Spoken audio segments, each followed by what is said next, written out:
Alright, welcome back to this episode. This will probably be a multiple part series on how to play Pokemon. This deck I'm shuffling right now is my Mewgar deck, which I've kind of done a review on. The deck I'm going to be playing against will be my Mandibuzz deck, which I've also done a review on. Mewgar is pretty much a very solid deck of mine that I've built and worked several months on, probably about 2 months. The Mana Ring deck is still a concept deck and is very much still in the works.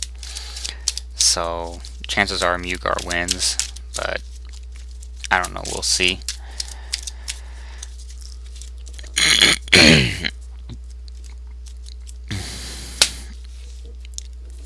And like I said, this is going to just be a tutorial on how to play the game, so I'm not really worried about setups and combinations and stuff like that. This is a very simple tutorial.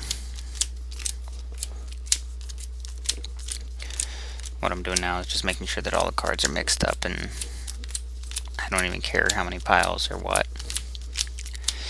Anyway, Pokemon's a very simple game. Most kids have played it. Most adults have tried playing it. I know I played it back in like 98 or 99, started playing it, and of course I played it wrong. I played it where you just attach the energies and attack, which is sort of the right way, but you know, you didn't play turns or anything like that. You just said, okay, mine is a more powerful attack, so it just kills yours. It's truthfully not that hard to learn to play. Start off with, you typically will either flip a coin or roll dice. So this Mandibuzz deck rolls a 5, Mewgar rolls a 1. Mandibuzz deck is choose to go first or second. Draw 7 cards, 3, 4, 5, 6, 7. Look at your hand. Any basics you may put down. You don't have to put down all your basics, but you at least have to put down one. So right now I have Lillipup, but I think I'm going to put Volibee down. To start off with, you put it face down, and you can only have one active Pokemon per game. And then I'm going to put Lillipup down on my bench. You can only have up to 5 on your bench. So what you do after you put your Pokemon on your bench is you lay out your prize cards. You put out 6. And this is how you win the game. If you draw up all your prize cards, you win. If you deck out, if you draw your last card, and on the following turn if you can't draw one, then you lose. Your opponent would win. There's also other cards out there, which there's one in this one called Lost World, where if you opponent has, and it goes for both players because it's a kind of like a field card where any player can use it. If either player has 6 Pokemon in their Lost Zone, the other player can choose to win the game. So we'll go ahead and start off with the Mew deck now, so that way you can kind of get down to the gist of playing. Okay, there's 7 cards. And we have a Mew, which is perfect for this deck. And that's the only basic we have. So we'll go ahead and put out our prize cards. 1, 2, 3, 4, 5, 6. I'm going to put them right here. 1, 2, 3, 4, 5, 6. This is kind of a small table to learn to play on, but like I said, this is just for training purposes. Once you're ready, you flip. Do not flip until your opponent has set down their basic, because they could change around what they were going to lay down in the first place to counteract your Pokemon. So anyway, Mandibuzz is going to go first. On the first turn, you draw.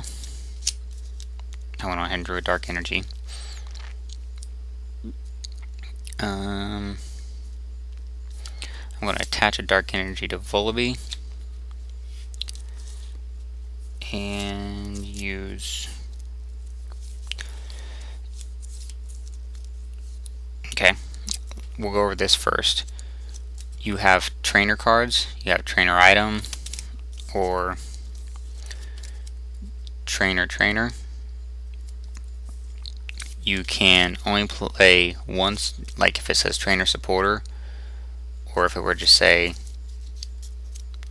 trainer supporter.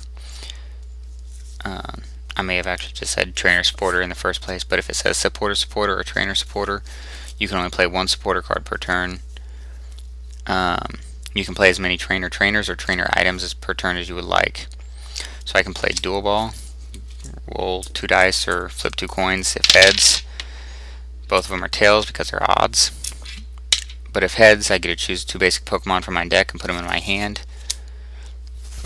I put my discard pile at the top of my, and on top of my deck rather than below it. You know, according to the playmat, you put it on the bottom, but it doesn't matter. Anyway, I will play plus power, and during this turn, your Pokemon's attack do 10 more damage to the active Pokemon before applying weakness and resistance. If it were to after, then you would apply weakness and resistance to 20 and then add 10, but this is saying before, so you would apply weakness and damage after, so it'd be 20 plus 10, and then it'd be 30 overall. So if it's a weakness, then it will do 60. If it's a resistance, chances are it's going to do only 10. Anyway, we will use surprise attack. It says flip a coin. If tails, this attack does nothing, and it's tails. There's a better view of the one, so it does nothing. So after you attack, your turn ends, and then it goes to your opponent's turn. Okay, so we'll go ahead and draw a card. I drew an energy if you didn't see. And we'll use a supporter. This says supporter. And it says flip a coin. If heads, draw 3 cards. If tails, draw 2. It is tails. Man, I like the ones today. So I only draw 2. 1, 2. I get my Lost World card. So it's a stadium. And that's the one where if either player has 6 Pokemon in their Lost Zone, then you can choose to win the game. We'll go ahead and play Pokemon Reversal. Flip a coin. If heads, choose one of your opponent's bench Pokemon and switch it with your opponent's active Pokemon. It is heads, it's 6. So Volibee gets pulled back, and Lillipup gets pulled up. I will attach an energy to Mew, and I will use his attack, which is See Off. It says search your deck for 1 Pokemon and put it in the Lost Zone. Shuffle your deck afterward.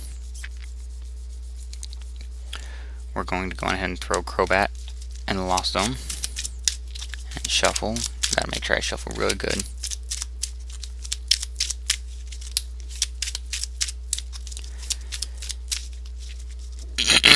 We'll go ahead and cut.